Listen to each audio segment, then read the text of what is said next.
Yep, I'm good.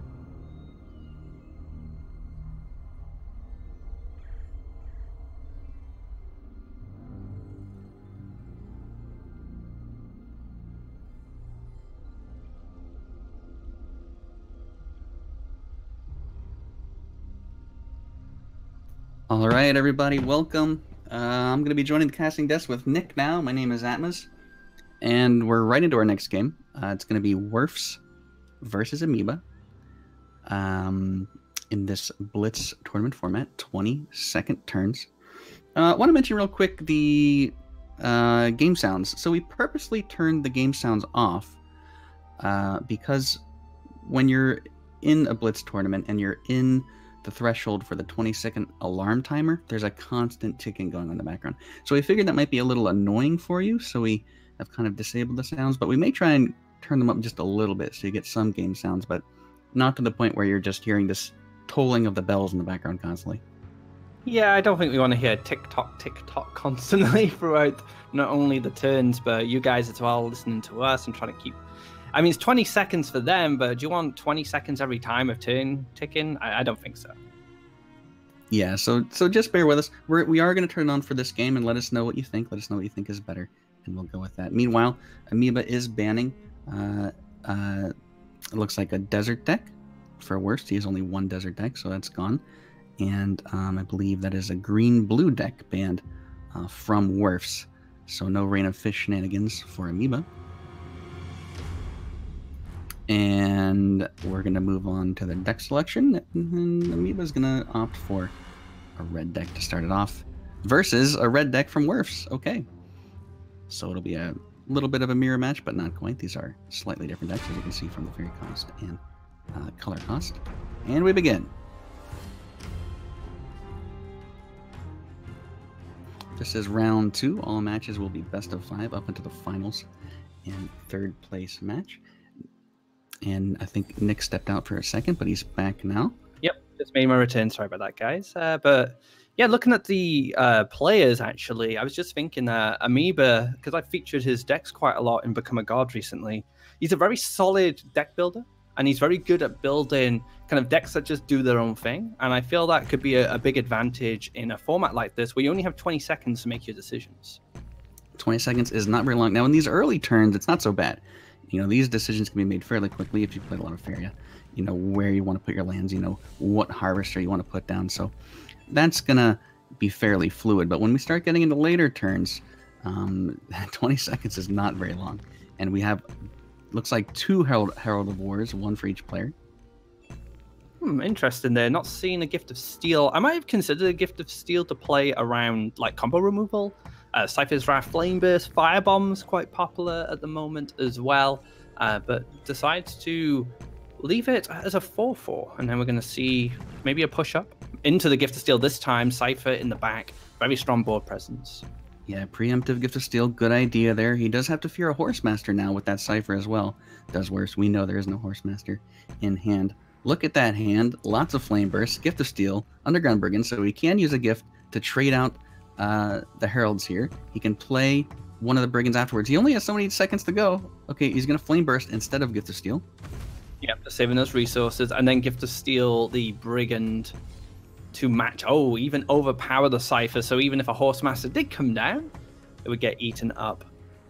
And there's a Firebomb, and yeah, Firebomb has been pretty popular recently, like Nick mentioned. I don't really know the exact reason for that, but it has to do with the creatures that are being played in the meta, so that's sort of a newish addition to red decks, and it looks like just a Brigand in the back to harvest as he postures himself against this 6/7 Brigand.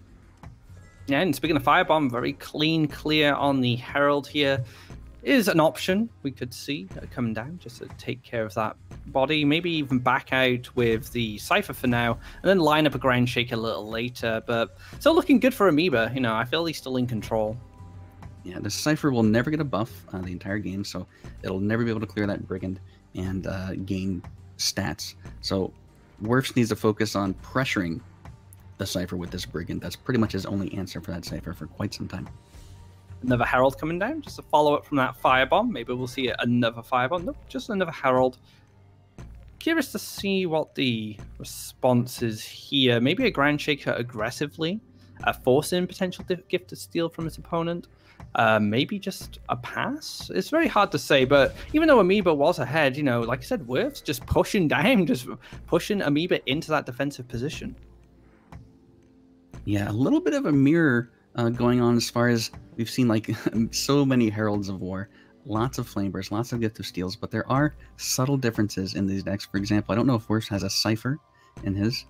We'll see that. But Werfs seems to be playing his turns a little bit slower than Amoeba. Can he do everything he wants to do? No, he doesn't even get the drop, I think. No, I think he wanted to drop something there. I think it's okay. I don't think Werfs gets too punished by it, just because he already has collectors in the positions that they're going to be in. I mean, I don't think there's not a mountain on either of the opponent's wells that can collect. But then again, you could have wanted to play something to preemptively play around removal, and Amoeba having that Flame Burst, taking out that Herald. Yeah, because he could have harvested if he had a creature over there to take over. But of course, then you set up yourself for a Firestorm or something like that. So lots of decisions to make, and you only have 20 seconds to do it. Ground Shaker in response with a Flame Burst does clear that Brigand before it can attack anything, and the 6/6 moves down back towards Cypher. This is a little shimmy from the Brigand. Back and forth, looking for that opening to just go that little step further. Brigand wanted to move up in the world here, but Ground Shaker allows it to be challenged by the Cypher, and of course the healthier Ground Shaker can take care of Werfs' Ground Shaker. What both of these players want right now is some sort of mobility, whether it's going to be a grappling hook or a Horsemaster. That's pretty much going to be the two options here. But until that point, they're just going to have to posture themselves carefully like a little chess match and not get caught out. Now, the Firebomb Cyphers does clear off the 6 health Ground Shaker. Yeah, I feel this is to play around that mobility, like you're saying, playing around that Horsemaster. At least if Horsemaster comes down now, the Ground Shakers will trade, and you can just see Amoeba getting bullied into that corner. He was kind of like ahead for a while, but now Werfs is starting to apply too much pressure with this Brigand and bullying him into the one side of the board. Now, Ground Shaker versus Ground Shaker, neither of those creatures can be buffed. There's no way to do it, so we may just see a straight-out trade here. Bomb Slinger is a really nice pickup in this matchup. He's going to look to get a good... Oh, and that's a great land positioning for maybe an aggressive Axe Grinder or even a Brigand. I don't mind either. I don't even mind passing at this point and just saving the Faeria, see what goes on next turn. But pressure being applied. He needs mobility. Okay, Firebomb is kind of mobility. He can do some clearing here. But, oh, there's a Firestorm. Okay, so... But not enough Faeria. Not enough Faeria to clear the board. Oh, man, this is tough. You need to kill both Brigands because they generate so much value, but we're seeing the back Brigand being killed, mainly because of its damage, but also there's no collection coming from Werfs this turn. He's going to gain some value from the combat trigger, which is going to go up to 8 Faeria, but that could have been 9 Faeria if the Brigand was on the well. Yeah, not another Axe Grinder here, or a Axe Grinder, the first one for him coming down next to Orb. And yeah, Amoeba is now on a clock now. Well... A literal clock. Literal clock, yeah, life clock. So 6 damage to face every turn. Cypher is in range of the Brigand, and wow, I'm surprised he let him eat that Brigand like that. Yeah, it feels like the tables have turned once again. Now Werfs is on the defensive. We're going to see Bombslinger kill the Axe Grinder more likely. Maybe a Ground Shaker on that aggressive mountain. It's hard to say. Maybe just to trade them off, but... Yeah, I'm curious to... Yeah, just a Bombslinger for now, and things are being reset. You know, Amoeba's back in a good position. And here's a Horsemaster, finally! Finally a Horsemaster. And I really think that was a greedy move by moving that Brigand within range of Cypher. Maybe a mistake, but there was really no reason to do that. You could have just hit the Orb and then just not played anything that turn and waited to make a land or something. But now we have a 7/6 Cypher on board, and that's kind of difficult for Red to remove. Yeah, and it could get bigger. You never know. And we can see the Bombslinger moving into that position. Still... You know, in range of the Horsemaster, but I'm not sure if the Horsemaster will come down there. But Bombslinger doing good work. Now, one Ground Shaker would be brutal in this point. None in hand. He does have the option to Firestorm here, and I think he's actually going to do it. It's probably worth it. I mean, obviously a Ground Shaker would be better, but stopping your opponent from harvesting is always really, really nice. Werfs is at 7 Faeria, though, so he can repopulate pretty quickly here. Yeah, I think we're just going to see a double collector being played and passed. Takes a draw instead of the Faeria. Could have taken some extra fear and goes for the Axe Grinder aggressively. Now we know that Horsemaster is in hand, so Cypher can do the old switcheroo here and come down back and defend. I think we're going to see that. The snap play. Horsemaster down. There goes Cypher. He said he didn't have it earlier. Maybe you still don't have it. Well, he does, and that's an 11-5 Cypher. If there is a grappling hook in Amoeba's deck, that is a lot of damage facing the orb. Oh yes, grappling hook to orb. That will be perfect. The perfect draw. Doesn't find it. Finds a Herald instead. The Horsemaster can move into an aggressive position. Might get that aggressive mountain down and say, oh, you can play Brigands next to my orb. I'm going to play some too, but this time he's big. 5-6 for that axe with that Gift of Steel. And suddenly it is Werfs who is under threat with 8 damage per turn. Now he is on the clock, and he's going to have to find an answer for that. Lots in his hand, though. Looks like he's touching the Garrodan. Does the Garrodan come down? Yep. There's the Garrodan. This does clean up the Horsemaster. The Brigand does stay alive. Oh, no, +1 into the Flame Burst, didn't see the power wheel there, but full clear. So back and forth this game. I think Werfs is just ahead that much. A little bit more. Yep, we've swung back yet again. Amoeba now on the defensive, only harvesting from 1 well. Meanwhile, Werfs has access to 3, so that's going to pile on as time goes on. Unfortunately, he isn't in range with a Bomb Slinger to clear this Herald of War. There's no way he can make a land there. He has no movement in hand. So yeah, he's just going to go do some harvesting, stack up that Faeria, which is going to lead to a nice advantage. Now, to clear the Cypher, it's going to take him a couple turns, unless he just uses the Bomb Slinger right now to do that. Okay, he's going to wait. I feel it's worth keeping the Bomb Slinger in this situation, just because of the Herald. It lines up so perfectly, and if you still got answers in your deck like Cypher's Wrath, double Ground Shake is also not too bad. So I feel like the Cypher will go down. It just takes a bit of time. Yeah, the Ground Shakers will do it, of course. In an Emperor's Command follow-up, yep, exactly. Gift of Steel does nothing for Cypher's health. Okay, Werfs has a plan. Here comes the Ground Shaker. Plenty of Faeria left over. Emperor's Command coming down to clear off the Cypher. There's 5 damage, threatening Amoeba's face, and he's going to have no creatures left at all. Yeah, this is so tough. Full clear. Probably the nail in the coffin here for Amoeba, but I felt like Amoeba did have a good start, but that big old Brigand on the right-hand side in the early game, there's just too much pressure. Yeah, there's 4 creatures on board for Werfs now. Amoeba has an empty board. He has to come back from this somehow before he dies. It's going to be super, super difficult. This Ground Shaker is out of range of Garrodan, so it can do some work here. What's the choice now? Could just collect and follow up with another Ground Shaker. Yep, gonna take that 5 damage, follow up the Ground Shaker aggressively. This should be it now. Yep, Amoeba holding on. Yep, no. 10 damage next to face. Nothing to clear it off in time. It's just gonna be game 1. Looking for Werfs in this best of 5.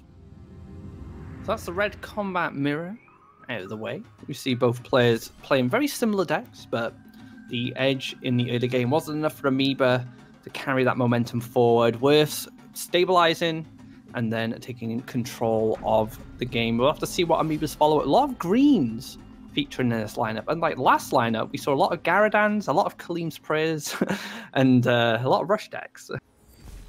And if Amoeba says, if my opponent's playing red, what do I do? Well, I'll play green.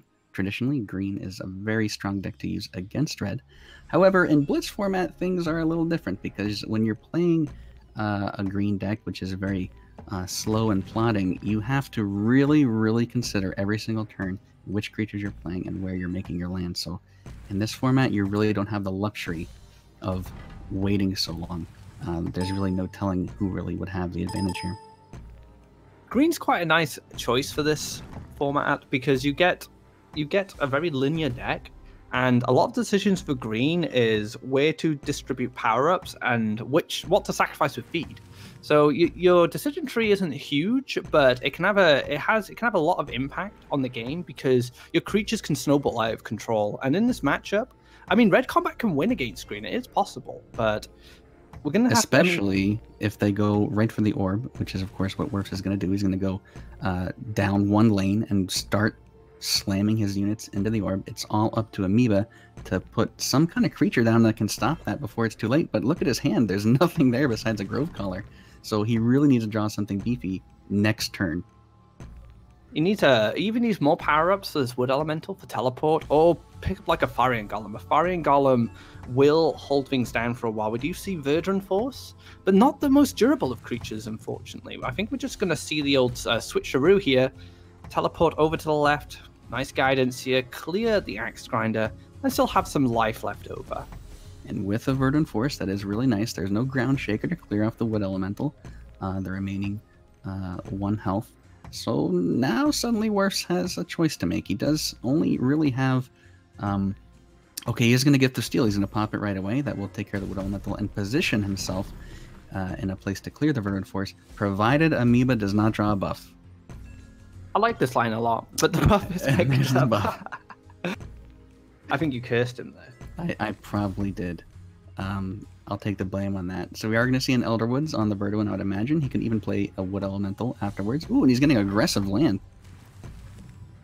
And the old Elderwood here to finish off the Herald. He got good value. He got 2 triggers. And now unfortunately the Brigand is out of reach, and that Ground Shaker would be wanted right now just to clean up that Verdant Force. I almost think it's worth drawing for here. He hasn't... Nope, he's just going to play... So he's going to go for maximum units, which means Axe Grinder plus Cypher. To do that, he would have to have used +1 Faeria, so he couldn't have drawn. Another teleport pickup, not handy in this situation. Really needs those big boy creatures like the Faeria Golem, but hasn't found one yet. We are going to see a sneaky teleport. We're going to go defensive, and then we're just going to see a feed. Maybe find another power-up. Yep, double power-up. So now can control the board. It does die to both of them, so it does take care of the Cypher, but the Axe Grinder can finish it. But that is a good response. Yeah, and it was super important to clear the Cypher at that moment, because if Cypher were to grow at all, Green would have a very difficult time dealing with it. Suddenly the board, it looks like it's going to be completely clear with Werfs just with removal and Gift of Steel in hand. And Amoeba draws out Faeria Golem, and that is a great start. A little unfortunate for Werfs there, because he had the initiative, but didn't have a creature to follow up with it.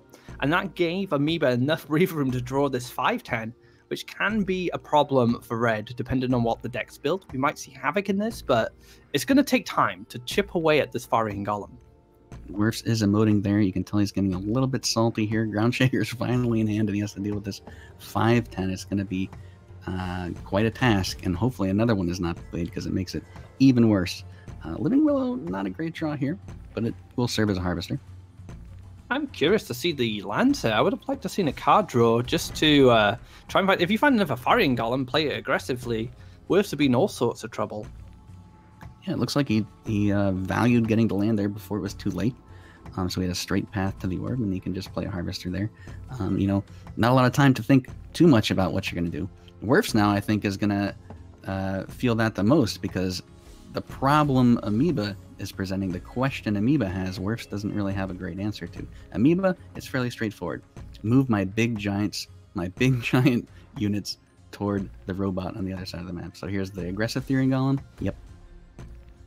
And can just back out there. Doesn't need to even challenge the creatures on the left-hand side. And we can see the classic bully into one well. You see this time and time again in these kind of mid-range-ish matchups, where one player just gets bullied into one well and the other player's the aggressor. Collection of free wells, getting a lot of Faeria and able to draw a lot of cards. You know, one thing I'm noticing, I'm not really seeing a lot of Fall of Everlife cards in either of these players' decks so far. These are very classic decks, it seems, very straightforward decks. In these green and red matchups that we've seen so far. 12 damage, threatening face onto Werfs. He has 9 Faeria to spend. So Gift of Steel, pretty good here. Gonna let the Cypher's Wrath clean this up. We have 4 Faeria remaining, +1 Bomb Slinger is available for a little later. Now, the Verdant Force can push 7, but this 8/3 will take care of it. It's pretty tough. Yeah, no buff. No buff to let this Verdant Force survive, so he can choose to do damage, which I'm sure that he will, because he's expecting the Herald to trade. Anyway, drop another Faeria Golem. Werfs is going to be happy about it. I'm betting on an emote coming any second now. Okay, There's looks some like good, I'm wrong. there's some decent answers in hand. You know, the bomb sling plus the flame burst could open up some lines. We're just gonna see flame burst face, flame burst face, flame burst face. That's a good line. Okay, so a little bit of seppuku there. That's not really a traditional line you would go for, which is killing yourself. But Werfs gave up, apparently. He didn't like the matchup. So that's just a fancy way of conceding. The one apiece so far, mono green. Proving its worth against the ever consistent, ever popular red combat. It's curious to see what the next answer is now. Worth getting the first win gives him kind of the counter picking advantage if it's even available. Maybe there is no answer to a big mono green. It might just be maybe the green blue. Is that an enchant deck? Is that the Ursus deck? That would be fun to see. I know Werfs was playing the Ursus deck. I actually played him on ladder last night. Game canceled. Excuse me, game canceled. So I guess we'll just go start that again. But yeah, Werfs was playing the Ursus deck on ladder last night, so that could very well be it. Let me see, 2 neutrals. Is there 2 neutrals in that deck? Maybe as kind of meta include. But it could certainly be Ursus, and that would be fun to watch. Could just be a good classic enchant deck. I haven't seen much of the green-blue enchant in recent times. There is a red-blue deck. Wait, does that have... Oh, no. Excuse my brain frazzled there. But yeah, red-blue with a low Faeria count. So is this a turtle deck, a gemshell turtle? Or is it going to be something a bit more aggressive? A green deck would be interesting. We haven't seen those in a while. Ooh, okay. I know what this deck is. I was actually playing this last night. This is a blue-red mobility deck. Minokaro actually posted one to the hub, and I was playing that maybe this is the same deck. It's really, really fun, and it does a lot of cool stuff. It looks like that's what this is. Got that basically, grappling hook. Yeah, it has a grappling hook. It's going to have a lot of shifting tides and sunken towers, and you're going to see lands moving around and creatures jumping around, and just really like sudden power plays that swing tempo really fast. It's really cool to watch. But also in Blitz, it's going to be difficult to play. Yeah, the time is going to be an issue, but the Lancer here is going to be able to trade up against the bigger threats as long as the events are there to back it up. So this could be a good kind of a good counter pick for Werfs if the right events show up at the right time with the Lancers to take care of those big Faeria golems. Yep, Wood Elementals up the right side, harvesting and pushing towards face. Already at 4 forests. Now, I'm not really sure how this deck is going to stand up to green. We do have the 4/4 Rakoan War Machine playing. Amoeba has no buffs in hand, so he has no answer for that. We'll see what he draws. Elderwood Embrace. No. That's what happened last time. No answer this time. Can't set it up, unfortunately, without putting the Wood Elemental at risk. So just going to back out and wait and see what happens. Yep, just out of range of Grappling Hook. For one more turn. Next turn, Grappling Hook will be available, and I don't know if Amoeba is expecting it or not. That's why part of why this deck is so much fun is because you just don't expect what it's about to do to you. So are we just going to see a foreign Virgin Force this turn? I guess we could see a draw. Doesn't want to make land for his opponent, so just going to make it up above some more aggression. Could have played it in that position, but this actually blocks the collection. So the Virgin Force is blocking the 4/4 from collecting off the well first. Mystic Beast offensively. I'm surprised that he played it in that spot and not the space closest to the orb. Yeah, you'd like to see just a double neutral come down next turn and start pushing some damage. But no, goes for a more defensive spot. Now the Horsemaster and Sagami Grovecaller open up all sorts of lines here. I quite like hitting the Snowstorm Lancer because that card can be a massive threat, and you're going to respect it. That's a good line there, and Runin come down as well to cause some trouble. And the longer this Runin is on board, the more problems Amoeba is going to have. No movement tricks drawn so far, just the Grappling Hook, so he could use it to clear the Verdant Force this turn. I quite like trade the 4/4 into the Verdant Force, Grappling Hook, and clear the Runin potentially. Oh, going for the more aggressive line. All right. Now here's where I don't understand. Like, he could have just had that Mystic Beast in the spot ahead, and he would have done 4 extra damage this turn. I really don't. It might have just been, you know, a quick oversight or something in the in the short amount of time he has to make a decision. But all right, so interesting. They're going for the more aggressive line, and now we're seeing a more defensive line coming from Amoeba. So maybe the mind game worked out. yeah, now there's 9 damage. It's a 2-turn clock on Amoeba. Of course, that's not really going to happen. There are a big giant green guy standing nearby to clear it off. Okay, gonna go back here. I was expecting maybe a Snowstorm Lancer, but happy to play in a more defensive position just to double collect and get more resources. And like you said, Shifting Tide exists, so we could see, some burst damage coming from nowhere if that mobility trick is picked up. Yeah, this Snowstorm Lancer could win in 1 turn if Shifting Tide is drawn. It could definitely happen. But once again, that land placement is really biting him in the butt. Oh man, 1 Shifting Tide away. Yeah, man, if he just had that land in that spot, he would win the game right now. Oh, wait, does he still win? That's it's close. No. It's close. It's going to be closing it out for Werfs this turn, unless Amoeba has some kind of line that clears both. I guess you could teleport, but it's not going to do a lot. I guess you teleport the defender, yeah. So the taunt is going to come down just to lock this snowstorm in place, but there's a firebomb in hand. Yep, firebomb, mobility, all sorts of answers could come down here. Firebomb going to close things out, and Werfs taking a win there, maybe in a bit of an unconventional way, like you said, with a land placement, but it still worked out. Good game. I'm really glad he won with that deck because I really want to see more of it. I think it's really fun to watch. And green and red are gone now. For Amoeba, so we'll have to choose something to play against this really weird blue-red deck that has recently emerged.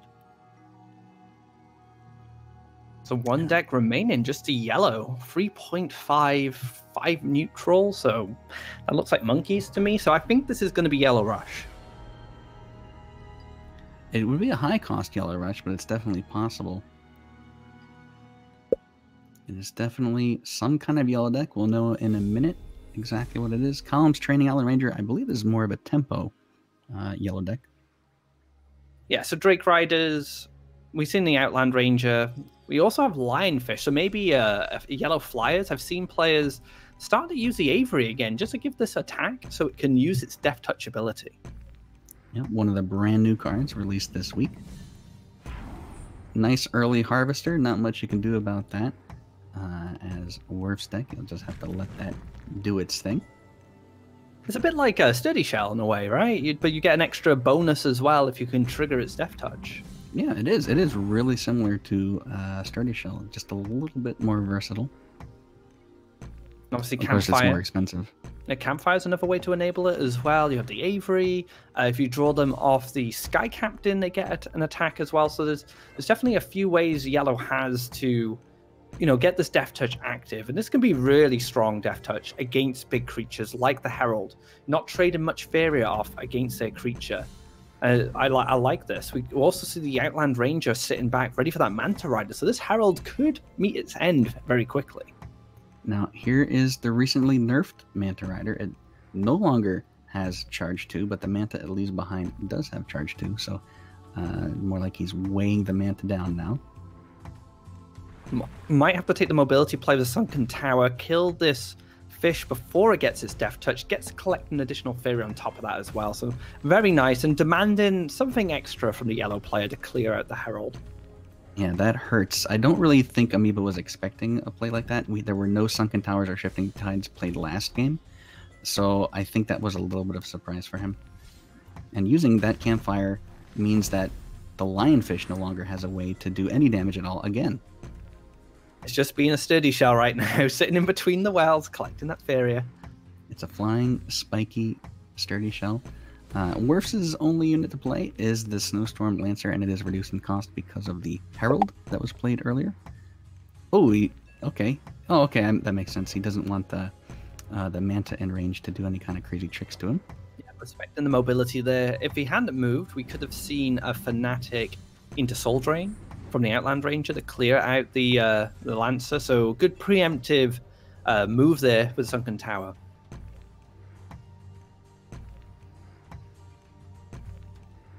Okay, Werfs has to make a decision here. what he wants to do about this Manta Rider. Is he going to firebomb and then clear? I think that's what's happening. Okay, that means the Ranger afterwards is going to clear. He follows it up with a War Machine. I really like War Machine. Oh, what happened? Yeah, he moved his Sunken Tower. He used the Sunken Tower to move the Ranger down so that the Snowstorm Lancer is no longer threatened. Or so he thinks, but Fnatic is going to stop that plan. I don't actually mind swallowing the Snowstorm there to protect it.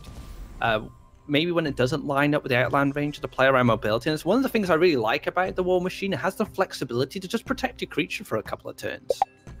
Yeah, and a 4/4 with charge 2 for 4 Faeria is just a good card by itself. You don't need Rakoans to swallow for that extra effect, although he can swallow his own War Machines, which as he just did.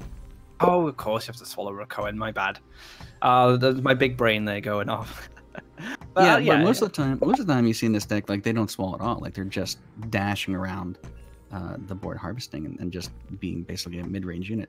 But yeah, you can do that if you want to.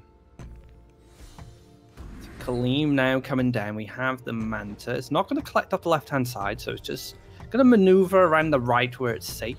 Like I said, charge 2 very mobile, and we're just going to see a mistake being made. Interesting. I wonder what he was planning on doing, but here does come the first Mystic Beast of the game. Rakoan War Machine harvesting, and Column is threatened here, and there's 10 damage on face. So can take the Campfire. Ooh, Last Nightmare. So there can be some combo removal going off. Double Last Nightmare. Well, okay. He can almost clear the board, but don't forget there is another War Machine inside the other War Machine. It's like one of those Russian nesting dolls. But now instead just clears out the last War Machine. It does stop the double collector on the left. I think that could be quite important. And even if the Mystic Beast was to clear Kaleem, there is a Soul Drain waiting in the wings, so a good answer to that can be followed up. I think that was a really strong turn. Now Werfs is forced to basically... Okay, yeah, he can still be offensive here. It's not too bad off. Both players are... Well, Werfs is only single harvesting, but Amoeba is double harvesting, so he's actually pretty comfortable, even though it doesn't really look it. Yep, Soul Drain Last Nightmare. Good, clean answer available. And then can set up for that cheap Colossus on the follow-up. So if Werfs doesn't have much of a play here, that Colossus can start dealing some damage. This hurts. He's one off of playing his Hydra. That would be a great turn to just drop that right now, but he doesn't have the Faeria for it, and that means Amoeba is going to double harvest another turn while Werfs does nothing. Colossus in the face, Manta hitting the face, and Colossus even being put in a harvesting position. Werfs is on the back foot now. We even see the fish move into a defensive position instead of going back into double collection.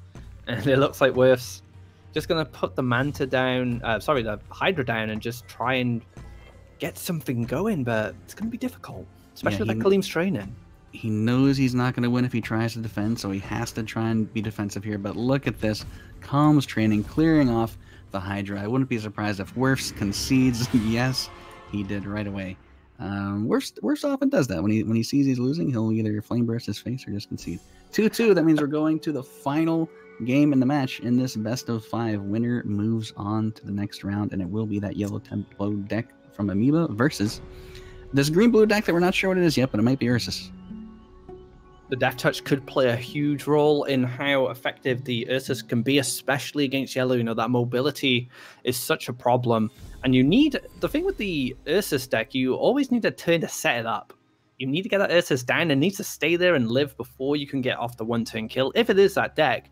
But the Death Touch could be a big issue here. It looks like it might be some kind of Ursus deck. It definitely is a Beast deck with Hunt Down, but that doesn't necessarily mean that there is an Ursus here. It could just be a straight-up Hunt Down green-blue Beast deck.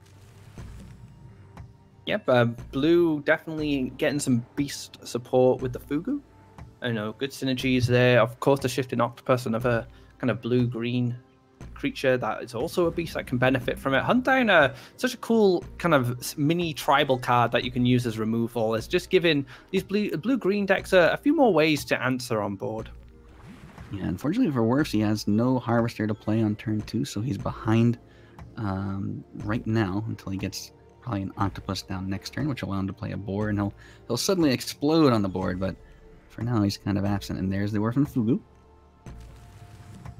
I'm curious if we'll see maybe an Explore come down and then dash the boar to the right-hand side to start challenging the Outland Ranger, but decides to go for the Fugu instead. A nice 5/5 with jump.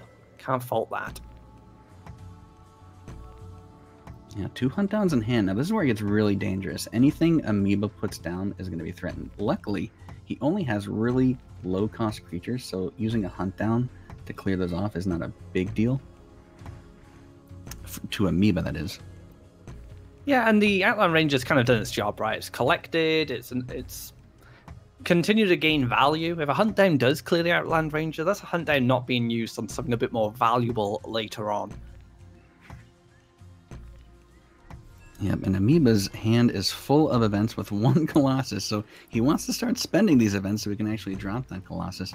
He'd really like some kind of creature instead, and he says amazing because I think of that very reason. Okay, so he's going to double harvest here.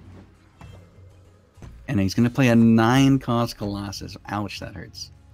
I'm not sure about this. I feel that Amoeba could have just made a board clear and then maybe play a Colossus once all the events had been used up. I feel like he could have got a bigger cost reduction if he was willing to spend some cash and, get some removal going, but decide to pay 9 for it. I just don't like that. Seconds are ticking down. Do we see a double hunt down? There's hunt down number 1. Okay, just a single hunt down to clear up the Colossus. And this is my problem as well, because without going for a board clear set of the Colossus, you just enabled the Fugu to do a hunt down, and that was a massive Faeria trade there. It was such a big swing for Werfs, who's already this far ahead. I feel that the removal definitely was needed. Yeah, he felt stuck. Amoeba felt stuck with the creature in his hand. He felt like he needed to play something. It didn't work out very well. This is a nice trade here. It's going to work out pretty well. Yeah, not bad. Going to challenge the boar as well, which is also very good. We could see Bear in the hunt down. It's not bad either. Oh my gosh. He runs a Frog Tosser, but he's so low on lands. You would think if he's running Frog Tosser, he'd be making more colored lands than he already has, but it's going to take him a few turns to work up for that. I did not expect to see a Frog Tosser in this deck. There's a hunt down, number 2, on the Grizzly. Such a strong play. And Amoeba's left with 1 creature on board. He draws his 2nd Colossus. Yep, another Colossus. Really needs a mobility trick there. That's just a campfire. That's not even an Outland Ranger campfire. Just a normal campfire being played in the build. You spend the cash. Get that cost reduction. Just a straight up campfire, and he was like, not everybody does that. That was a mistake, he says. Not sure what he's expecting. Maybe another hunt down. We know he does not have any more. Frog Tosser 3 turns away from being played. He needs to get an aggressive land, does Werfs. But if he makes an aggressive land, he really can't play anything else this turn. It's probably worth it in the end. Okay, there it is. Yeah, building up to that Frog Tosser is going to be worthwhile. And I think one thing Amoeba's struggling with right now is the deck's design encourages a lot of decision trees. And that's probably why we saw the Colossus come down at such an expensive price, because it's like, what do I do here? I'll just throw a Colossus down and run out of time. I think if Amoeba had the time to really plan out the turns, we might have seen something different in the early game. Yeah, and Runen's Guidance here is nice for the Grizzly to trade out that Colossus and stop the threat. This Lionfish stops the threat on Amoeba's side, so we're going to have this little standoff. Does he do the Runen's Guidance on the Grizzly? I think he has to do that really quickly. He's running out of time. Yep, I'm okay, there it is. Oh my gosh, he heals himself. Wait, what? I guess he's just setting up lethal. Okay. And just... Yeah. That's exactly what he's doing. Yeah, he's setting up lethal. Unfortunately, after the board is cleared, there's no way to get it. And now... Step to the right, please. Oh, right. Now the tables have turned. The tables have turned. And a Column's Training is lethal. Werfs has no answer, no taunt in hand, no mobility to get over there. This Colossus is just going to win the game. Man, I can't believe he healed himself instead of clearing that Colossus. It might have been a misclick. He can clear that unit off, but that is it. Amoeba is going to take the series with a simple Column's Training. Does he draw a card for more BM? Does he flash win around for more BM? Well played, both players. Good sportsmen. What a game. That was a tough series, really. That was a tough one. That was probably the toughest game for both players because so much was on the line, right? Their tournament life was at stake. I feel that Amoeba's hand just didn't play out. He had to be creative in order to get something going. Whereas I felt like Werfs kind of had it in the bag, and then just like one little decision threw the game in Amoeba's favor, and he was able to win. That's all it takes. And I think we saw a lot of that in that entire season. I think we saw a lot of turns where they're just like, what? Why did they just do that? Well, the reason is because they don't have time to think. They just have to do something.